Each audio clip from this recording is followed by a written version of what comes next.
நண்பர்களுக்கு வணக்கம். 15/4/2024 இந்த கோடைக்கால பராமரிப்பை பற்றின பதிவு இது.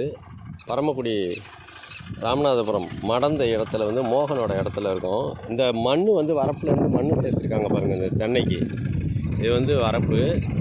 இந்த வரப்போட சரிவில் தென்னம்பிள்ளை வச்சுருக்காங்க. மண் சேர்த்துருக்குறாங்க. இந்த மண் பார்த்திங்கன்னா ரொம்ப கொஞ்சமாக இருக்குது பாருங்கள். அந்த வரப்போட சரிவில் வெயில் பாருங்கள், எங்கே பார்த்தாலும் கடுமையாக வெயில் அடிக்கும். சரியா, கடுமையான வெயில். அப்போது இந்த இடத்துல மண் வச்சுருக்காங்க இல்லையா, இந்த மண் கொஞ்சம் நிறையா இருக்கணும். பொலப்பொலப்பாக காஞ்ச மண் நிறையா கீழே உள்ள தரையையும் மூடுறது மாதிரி.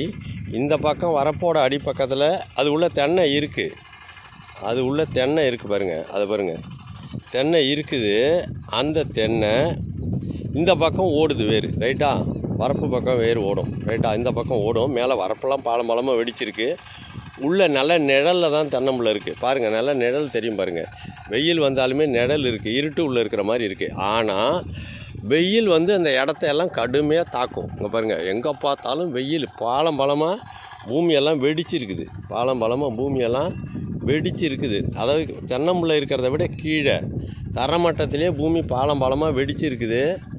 அப்போது வரப்பும் முடிச்சிருக்குது. அந்த இடத்துல தென்னம்பிள்ளையை நம்ம காப்பாற்றணும். உள்ள உயிரோட தென்னம்பிள்ளை இருக்குது. உள்ள உயிரோட தென்னம்பிள்ளை இருக்குது. அந்த தென்னம்பிள்ளையை காப்பாற்றணுன்னா என்ன செய்யணும்? முதல்ல தரை சுடக்கூடாது. நம்ம வெயிலில் எவ்வளோ நேரம் வேணாலும் நிற்க முடியும். ஆனால் தரை சுட்டுதுன்னா நம்மளால் நிற்க முடியுமா? தாங்க முடியாது. பாதங்கள் தான் வெயிலை தாங்காது. அது மாதிரி இந்த இடத்துல அந்த குழியை சுற்றிரும் நிறைய மண், நல்லா உயரமாக. இந்த வரப்போட உயரத்துக்கு நிறைய மண். அந்த தென்னம்பிள்ளைக்கு மட்டும் நிறைய பொலப்பொலப்பான காஞ்ச கட்டிகளையே அள்ளி வச்சோம்னா, காஞ்ச கட்டிகளை தான் வெயில் சுடும். அதுக்கு கீழே உள்ள தரையை சுட முடியாது. ஏன்னா மேலே காஞ்ச கட்டிகள் அடுக்கி வச்சுருக்கோம். அப்போ தரைப்பகுதி குளிர்ச்சியாக தான் இருக்கும். இப்போ அந்த மாதிரி போடலைன்னா என்ன ஆகும்? தரை கொதிக்க ஆரம்பிச்சிடும். ஏன்னா வெயில் தாக்கும். நிறைய பொலப்பொலப்பான மண்ணை சுற்றிரும். அந்த கட்டி வச்சுருக்கோம், அது மாதிரி நிறைய சுற்றிரும் போட்டோம்னா அந்த கட்டிகளை தான் வெயில் தாக்குமே தவிர அதை தாண்டி கீழே போகாது. சரியா, இடையில காற்று வேறு இருக்கும் கட்டிகளுக்கு இடையில, அதனால் தாக்காது. அப்போது பூமி குளிர்ச்சியாக இருக்கும். தண்ணி இருக்காது, ஆனால் குளிர்ச்சியான பூமி இருக்கும். குளிர்ச்சியான பூமியாக இருந்தால் நம்மளால் நிற்க முடியும் தானே. தாகம் ஏற்பட்டால் தான் தண்ணி குடிப்போம். இப்போ தாகத்துக்கு வேண்டிய தண்ணீரையும் சூரியன் எடுக்க முடியாமல் அந்த குழி உள்ளே கொண்டு போய் விட்றோம். ரெண்டாவது குழி உள்ள பாருங்கள், நிழலே இருக்குது பாருங்கள். வெயில் நேரடியாக குழி உள்ள படல பாருங்கள். சரியா, இங்கே பாருங்கள், நல்லா பார்த்தீங்கன்னா தெரியும். சுற்றிலும் வெயில் படுது, நல்லா வெளிச்சமாக இருக்குது. இந்த குழி உள்ள நிழல் தான் இருக்குது. சரியா, இந்த நிழலில் அது பத்திரமாக கிளம்பி வரும். அதுக்கு வேண்டிய தண்ணீர் இருக்குது.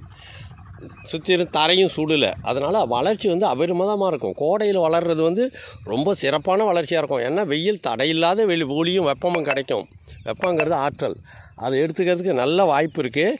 ஒரே ஒரு வேலை என்ன செய்யணும்னா, தரை சுட்டுடாத அளவுக்கு நிறைய மண்கண்டம் கொடுக்கணும். இங்கே மண்கண்டம் கொடுத்து இந்த வரப்போட சரிவு அளவுக்கு, இந்த வரப்பு இருக்குது பாருங்கள், இந்த வரப்போட சரிவு அளவுக்கு அந்த இடத்துல நிறைய கொஞ்சம் மண், நல்லா ஒரு ஜேசிபி பக்கெட்டாக இருந்ததுன்னா ஒரு 2-3 பக்கெட்டு, அல்லது ஆளாக இருந்தால் ஒரு 40-50 கூட அளவுக்கு நல்லா இந்த உயரத்துக்கு அப்படியே சுற்றிடும். மண்கண்டத்தை நிறையா கோடையில் போட்டோம்னா அடுத்த மழைக்காலம் வரும்போது 4 திசையிலையும் வேர் ஓடும். நல்லா காஞ்சி போன மண் உரமாகவே மாறிடும் இல்லையா.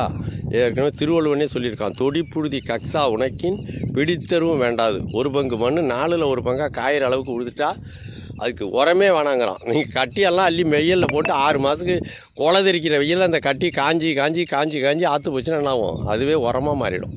அந்த மாதிரி கோடை காலத்தில் நீங்கள் நிறைய மண்கண்டை சேர்க்கறது சிறப்பாகவும் இருக்கும், பாதுகாப்பாகவும் இருக்கும். 2 வருஷம் 3 வருஷத்துக்கு தான் கோடையில் உங்களுக்கு தண்ணியே தேவைப்படும், இந்த கன்று வளர்ந்து வர்ற வரைக்கும்.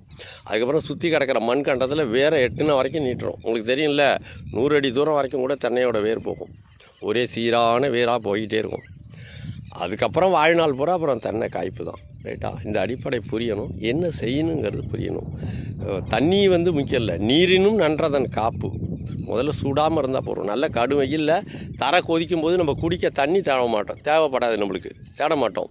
எங்காவது கொஞ்சோண்டு நிழல், பாதங்கள் வைக்கிறதுக்கு நிழலான குளிர்ச்சியான தரை இருந்தால் போதுங்கிறோம். அதைத்தான் தாவரங்கள் தேடுது.